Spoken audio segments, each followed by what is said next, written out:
Cancer healer centre a new beginning. తెలంగాణలో అధికారం దక్కి అధికార కాంగ్రెస్ గా మారింది గానీ చాలా చోట్ల కయ్యాల కాంగ్రెస్ అనే ముద్ర మాత్రం పోవట్లేదు వృద్ధ పార్టీకి. నేతల కుమ్ములాటలే దీనికి కారణంగా కనిపిస్తోంది. ఆ జిల్లాలో ఓ నియోజకవర్గం అయితే వర్గ పోరుకు కేర్ ఆఫ్ గా మారిపోయిందట. వ్యవహారం పోలీస్ ఠాణా వరకు పోయిందంటే నేతల మధ్య పోటీ ఏ రేంజ్ లో ఉందో అర్థం చేసుకోవచ్చు. ఇందుకీ కాంగ్రెస్ ను కక్కా వికలం చేస్తున్న ఆ నేతలెవరు? గొడవలెందుకు?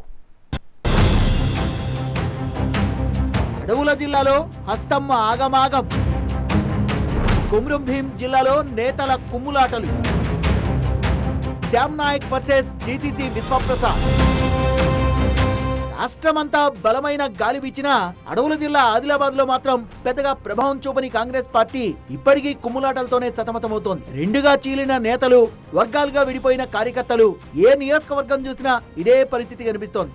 మరి ముఖ్యంగా కొమ్రం భీం జిల్లాలోని ఆసిఫాబాద్ నియోజకవర్గ కాంగ్రెస్ వర్గపోరుకు కేరాఫ్ గా మారిపోయింది. అసెంబ్లీ ఎన్నికల్లో ఇక్కడ కాంగ్రెస్ అభ్యర్థిగా పోటీ చేసి ఓడిపోయిన అజ్మీరా శ్యామ్ నాయక్ కు, డిసిసి అధ్యక్షుడు కొక్కిరాల విశ్వప్రసాద్ కు మధ్య పచ్చిగడ్డేస్తే భగ్గుమనేలా ఉంది పరిస్థితి. ఈ జగడం గతం నుంచే కొనసాగుతున్నా తాజాగా అది రెండు వర్గాలు కొట్టుకునేదాకా వెళ్లింది. ఇటీవల ప్రభుత్వం ప్రతిష్టాత్మకంగా చేపట్టిన కులగణన సమీక్షా సమావేశంలో ఈ విభేదాలు మరోసారి బయటపడ్డాయి. తమకు సమాచారం ఇవ్వలేదంటూ డిసిసిని శ్యామ్ నాయక్ నిలదీయడం నిప్పురాజేసింది. మాట పెరగడంతో ఇరు వర్గాలు పరస్పరం కుర్చీలతో దాడులు చేసుకున్నారు.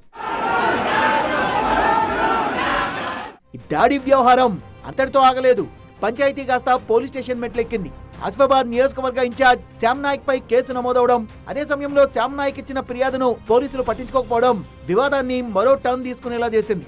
కులం పేరిట తమ నేతను దూషించారంటూ శ్యామ్ నాయక్ వర్గం మరోసారి ఫిర్యాదు చేయడంతో డిసిసి విశ్వప్రసాద్ తో సహా 5 కాంగ్రెస్ నేతలపై కేసులు నమోదు చేశారు పోలీసులు. దీంతో పార్టీలో మంటలు తారాస్థాయికి చేరాయి.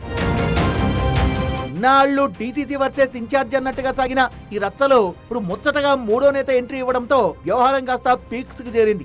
బీఆర్ఎస్ కు గుడ్ బై చెప్పి హస్తం గూటికి చేరిన ఆత్రం సక్కు డిసిసికి శ్యామ్ నాయక్ క్షమాపణలు చెప్పాలంటూ మీడియా ముఖంగా డిమాండ్ చేయడంతో ఈ ఇష్యూ మూడు ముక్కలాటలా తయారైంది. తమ నేతను క్షమాపణ చెప్పమని డిమాండ్ చేసే హక్కు మీకెక్కడిదంటూ ఆత్రం సక్కుపై ఆగ్రహం వ్యక్తం చేస్తోంది శ్యామ్ నాయక్ వర్గం. ఇలా ముగ్గురు నేతల తీరుతో ఆధిపత్య పోరులో అగ్గికి ఆజ్యం పోసినట్టుగా తయారైంది పరిస్థితి.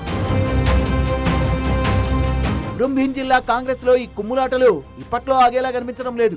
హైకమాండ్ కు ఫిర్యాదు చేస్తే తప్ప స్థానికంగా పార్టీలో పరిస్థితి కుదుటపడేలా లేదని జిల్లా నేతలు భావిస్తున్నారట. ఇప్పటికే జిల్లాలోని సిర్పూర్ నియోజకవర్గంలో పాత కొత్త నేతల పంచాయతీ నడుస్తూనే ఉంది. తాజా వివాదంతో ఆసిఫాబాద్ లోనూ అగ్గిరాజుకోవడం కాంగ్రెస్ శ్రేణుల్ని ఆందోళన భరుస్తోంది.